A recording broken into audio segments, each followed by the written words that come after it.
Welcome back. As we are counting down some of the top New Year's resolutions made this year, a couple caught our eye. We just had to bring in a friend to talk about it. We're talking about the one and only Pineda joining us here at the table. Happy New Year to you. Same to you. Hard to believe we're already into 24. And a lot of people are probably just wrapping up some time with family, maybe extended vacation now over. And so you need a vacation from the vacation in a lot of ways. So how do you travel more in this new year? What do you say that when you spend time with family, you want to really get away? Sign me up. Yeah. But I think top of the list, and we learned this during the pandemic, being cooped up, that we really need to get out and see more of the world. Yes. Whether it means in our own states or maybe a road trip or a big bucket list trip. I mean, traveling is good for the soul, right? It's great for the kids. They learn resilience. It's not easy to fly all the time. And it's a wonderful way to explore, familiarize yourself with other cultures, gain some perspective, what it's like to be from another part of the world or the globe. And of course, all that takes time and money, which are both finite at this time. So how can we take more vacations? We asked the folks whose boss wrote the book, How to Take More Vacations. And Going.com says, look at these shoulder seasons. January 8th, we're coming up on one where flights are 80% less. Oh, wow. With the exception of that week in February, which is some schools are on winter break that third week. Oh, yeah. These shoulder seasons are when airlines really want to get your butts in seats. They drastically drop prices. So you have to really know when to travel.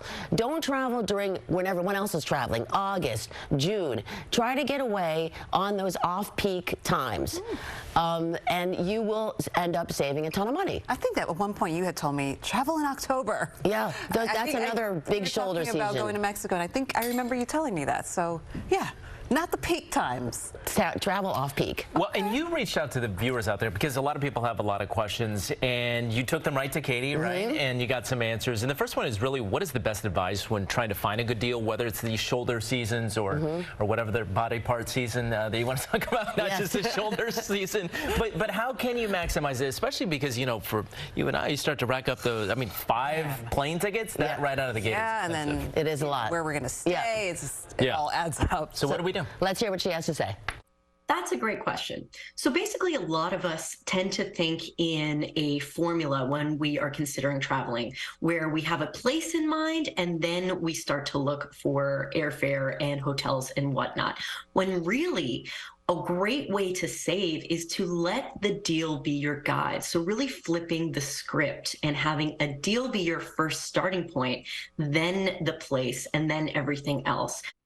So that is taking a look at our area airports and seeing who's offering a deal. Where is it cheap to fly? To Puerto Rico, to Jamaica?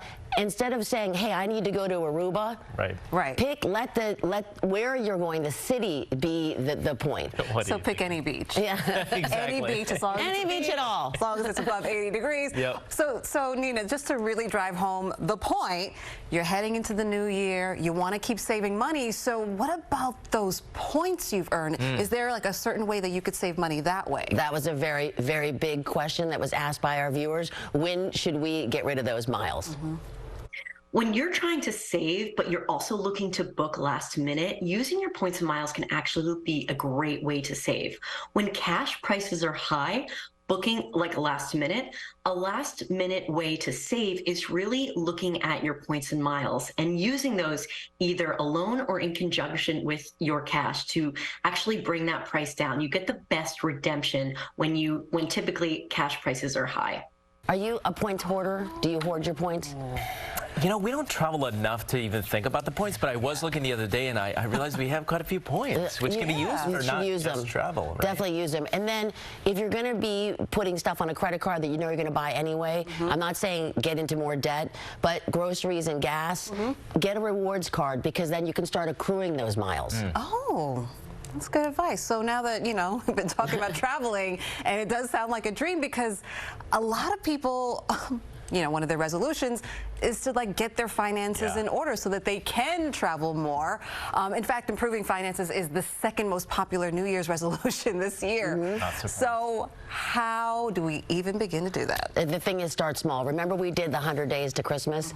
And we said if you stop with the Starbucks $5 a day from 100 days to Christmas, you would have saved $500. It's about tackling debt. Now that we've gotten those end of year statements that break down in category what you've been spending, you've got to take a look and say, am I eating out too much? Did I spend too much here or there? And curb some of those appetites. We talked to a finance expert and author. She's a mother of 3 in Brooklyn. She was able to save $169,000 over 2 years. And she said you have to attack debt this way, either the snowball method, where you pay your smallest debts down first, and then you can build up.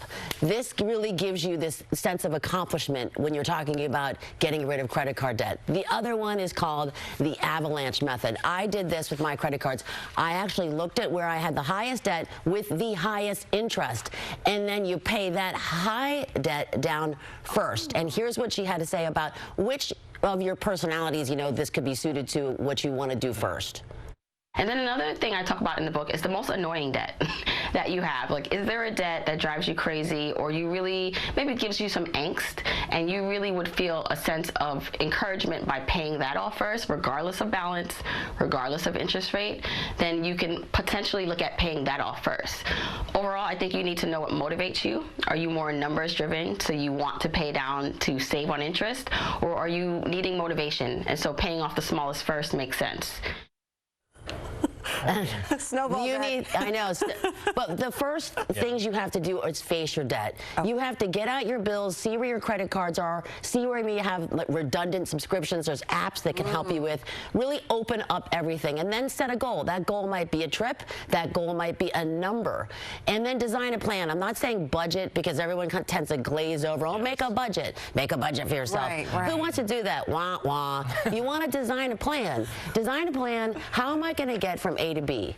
And then what sacrifices am I going to make? Her husband's a teacher. She wanted to quit her job. She managed to quit the job, write the book, because she followed these steps to launch her financial freedom. I think this is a good idea for all of us. I mean, 169,000 with 3 kids in Brooklyn. Yes. She's impressive. And this is Brooklyn, New York. Yes. Okay. All right. That's doable. It's incredible. We gotta take advantage of those tips, because I feel like I need a little motivation though, so I'm probably more the what was it called? The snowball? Yeah. Snowball. It can be very satisfying. You have a credit card hanging out with $1,500 on it. You got to start paying a little bit more than the minimum.